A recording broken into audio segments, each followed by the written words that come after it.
Yeah, all right, guys. Been watching a bit of the news lately about the fuel crisis, you know, the prices and that.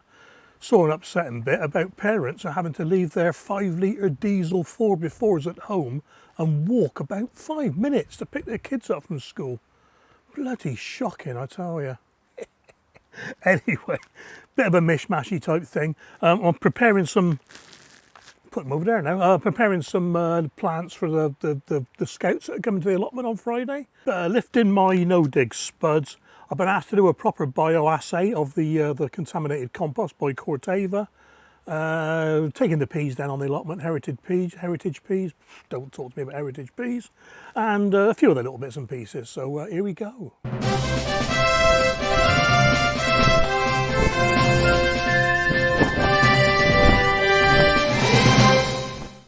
Alright guys, just want to get some of these salad leaves potted up today for the scouts coming up the allotment on Friday.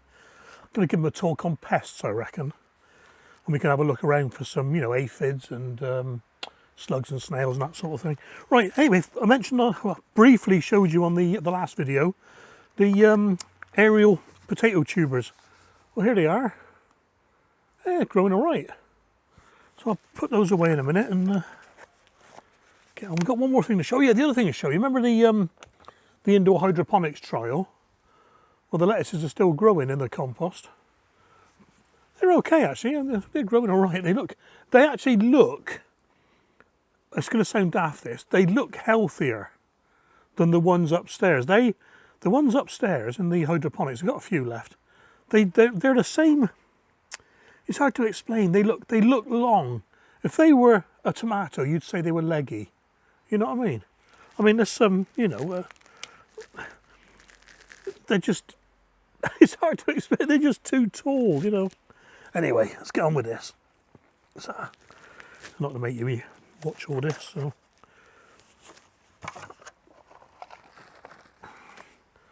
Quite like these cell trays. These are 6x4, a bit flexible but rigid. And they fit into a normal, what you call it? I'm going to do all this then. Yeah. They fit into a normal water bath. I'll tell you what, I'm going to break some of these off, you know. There's too many in there. Yeah.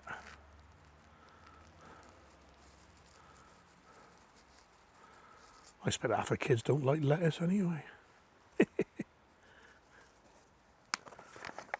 Just using this living green veg and salad and veg, whatever it is.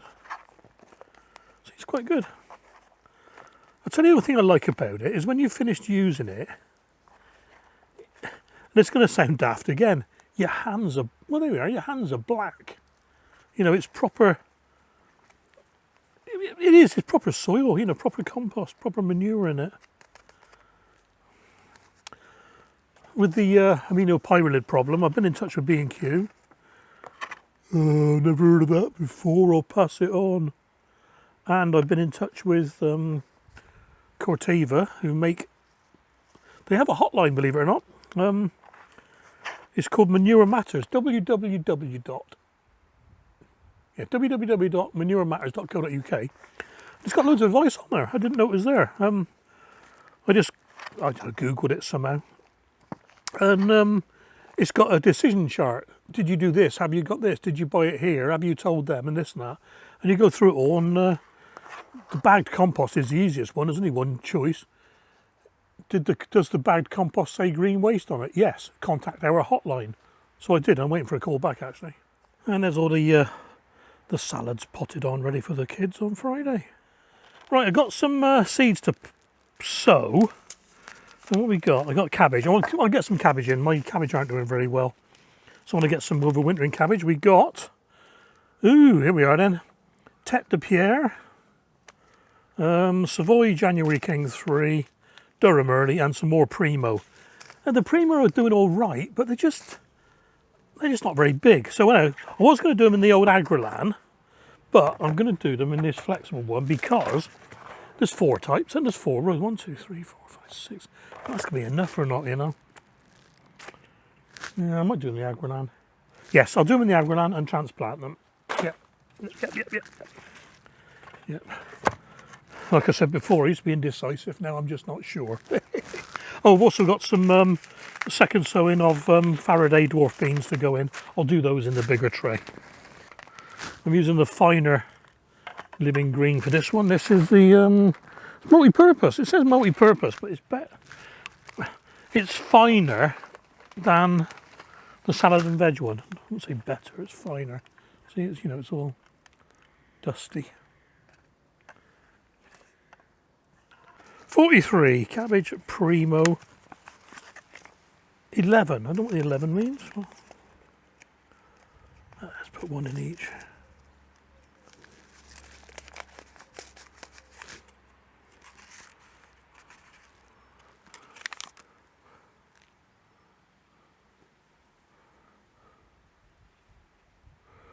Change that to 2 in each and get rid of the packet, there's only a few left. Savoy January King.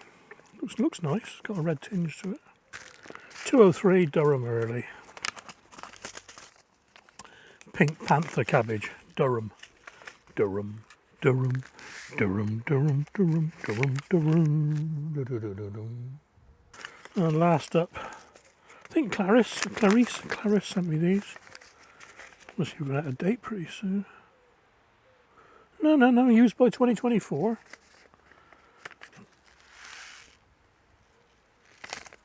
These are coated seeds.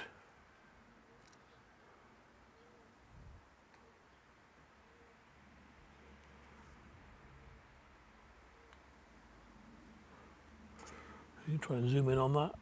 Pretty little blue seeds.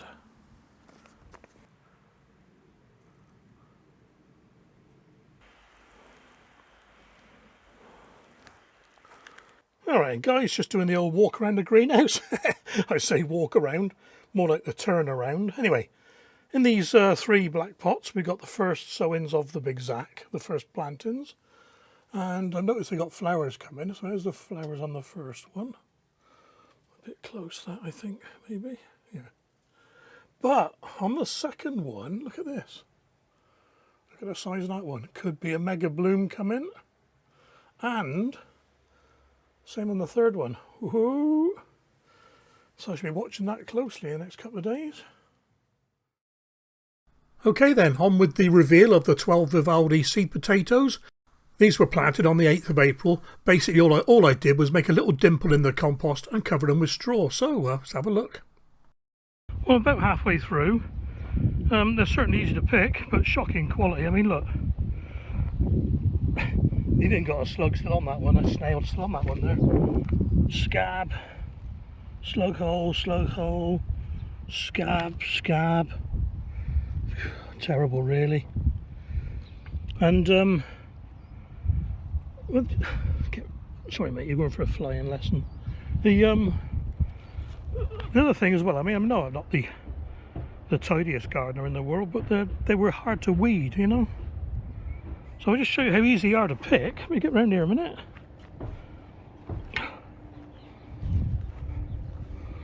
So that's how easy they are to pick. Look, they're just under the surface, under the straw where it's thick enough. There we are, look. So nice and easy, but I think that's the last year for me. It's not worth the hassle.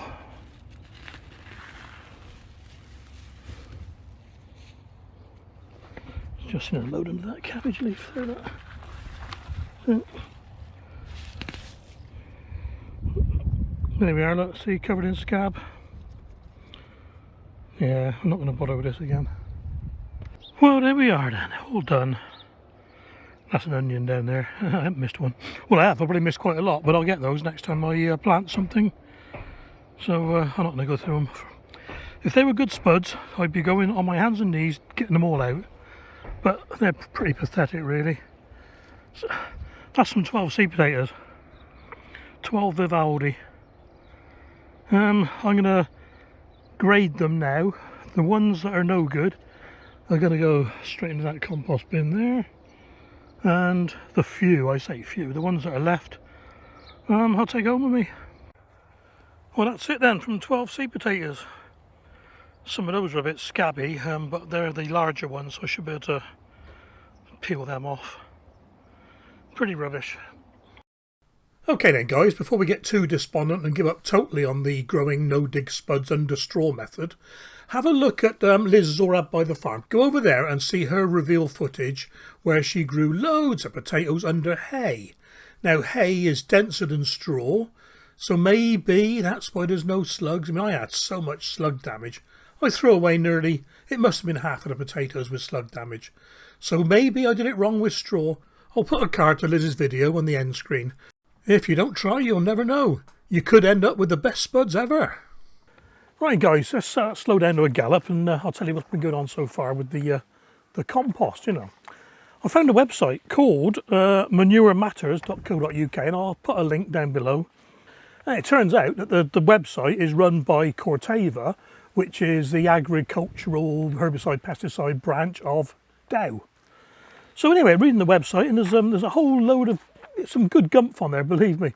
It tells you how to recognise various plant diseases and have you got aminopyralid poisoning. So I went through the decision tree. There's a decision tree there. Have you done this? Have you done that? Have you used this manure? Have you done this with blah, blah, blah? The compost one is easy. Have you got the poisoning? Has it got green waste? Yes or no? Yes, contact their hotline. No, it's not aminopyralid. So I contacted the hotline. A guy called Craig phoned me back. Thanks, mate. And he put me on to another guy, Andy, and Andy called me back the following day. We had a long chat, really interesting long chat. And he asked me to do a bioassay, basically. And he sent me the information on how to do their bioassay. Different to how I was going to do it, because they ask you to do radish as well. Because if the radish starts curling or dying, it can't be aminopyralid because it doesn't affect radish. Good, yeah, a bit of control there.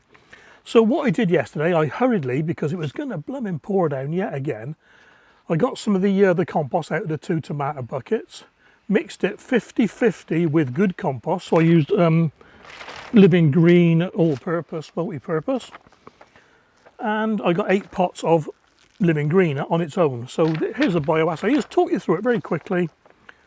Bioassay for testing the presence of herbicide residues in manure or compost. Fill 8 clean pots solely with multi-purpose. These will be the untreated comparisons. Thoroughly mix 1 part of suspected manure or compost with 1 part of non-suspected multi-purpose compost in a clean bucket and prepare enough to fill 8 5-inch pots. I haven't got 5-inch pots, I haven't got enough compost, but Andy said, do what you can.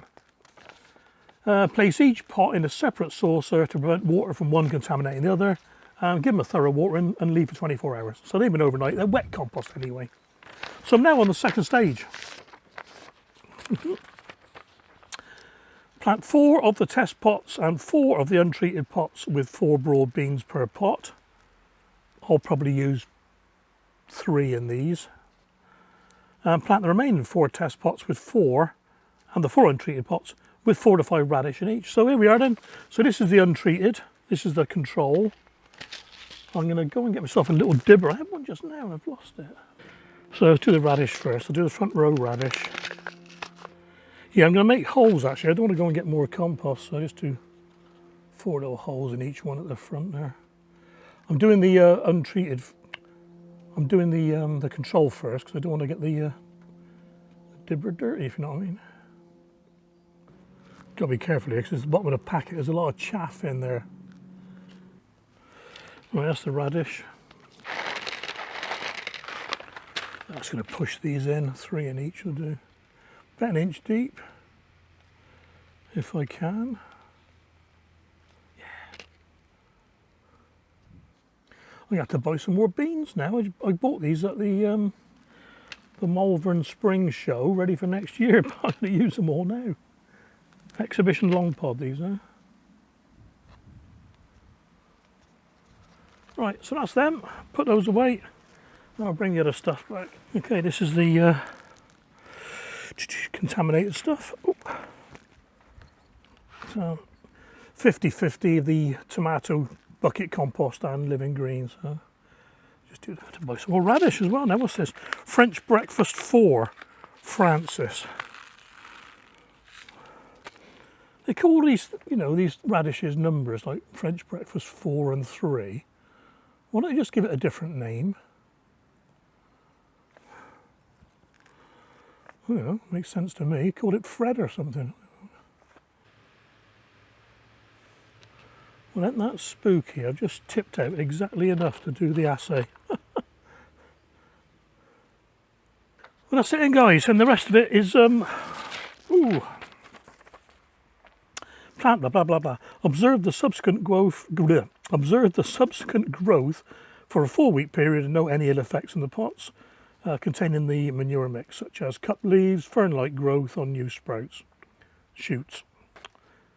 See manurematters.co.uk for examples, and then let them know the results. And if it is a positive result, Andy's asked me to send them an actual sample of the compost for analysis, if they need it.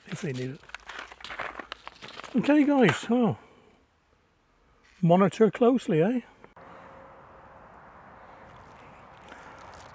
Alright, guys, just getting these Victorian purple podded peas down. Now, it's a bit wobbly. Heritage varieties, right? This is me having a rant now. They're heritage varieties sent to me by the Heritage Seed Library, and to me, the reason they're blooming heritage and dying out is because they taste awful. They taste like... They taste like flour. They're not very nice. So what I'm going to do, I'm going to take them all down anyway, but I'm going to save the peas and I'm going to try them in a pea and mint soup. But as a pea on its own, and when they're just cooked and boiled, you know, they're just not nice. No, good mate. No, they're not nice.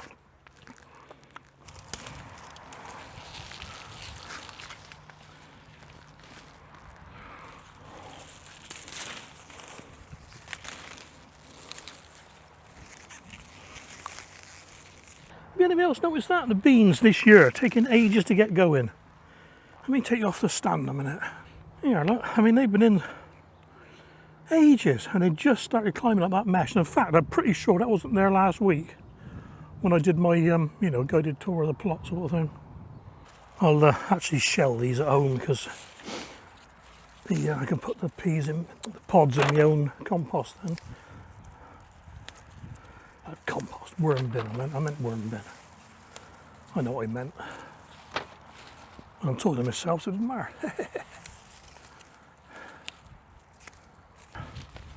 Must have missed a few of these from earlier pickings because they're a bit dry.